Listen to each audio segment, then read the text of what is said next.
The dance was said to have begun among poor and working-class blacks in the South Bronx in the early 1970s.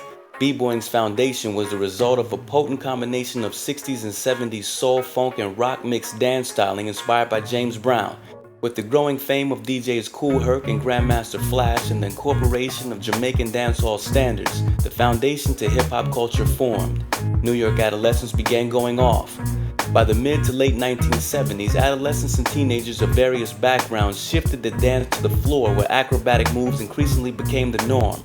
By the early 1980s, the culture spread out of the boroughs that fostered its growth and hit the mainstream with a force that captured the imagination of kids and marketers alike. B-boying was among the first hip-hop elements to capture large-scale commercial appeal, flooding the market over the 3 to 4 year period, peaking in 1985.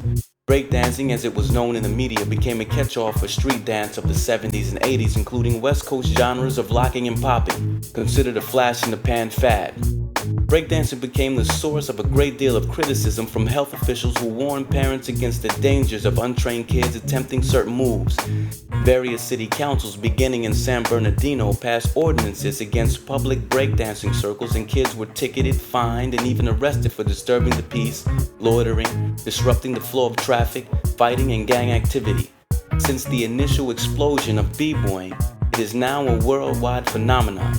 While its life in the U.S. has ebbed and flowed, its international existence has grown progressively, retrieving many of b-boying's pioneers and helping to revive its popularity in the U.S. I'm from Wilmington, Delaware. I moved to Philadelphia in 1998. I started breaking when I was maybe 12. The beginning of the whole thing for me was when I saw Soul Train. It was New York City breakers. So I saw New York City breaking.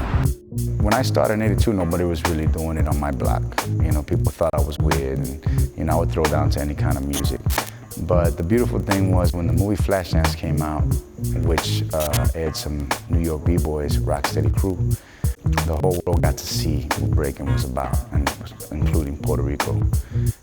When I went to school that fall, a lot of the guys were already doing it. And what I found out later was they had cousins going back and forth from New York City, and they would bring back different moves, different ideas. I could be in my classroom and a little kid would come running to the classroom and say, "Hey, Po, there's guys from Comerillo here that want to battle. They're waiting for all the b-boys in the plaza." We would just, class would get up and go to the plaza and just battle. And that's how it was.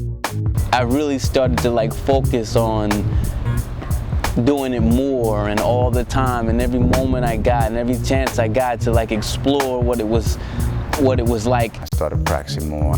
I would cut class, steal money from my mother's purse, and act like I'm going to school, and I would go to the movie theater, and I would just wait for that 1-minute clip.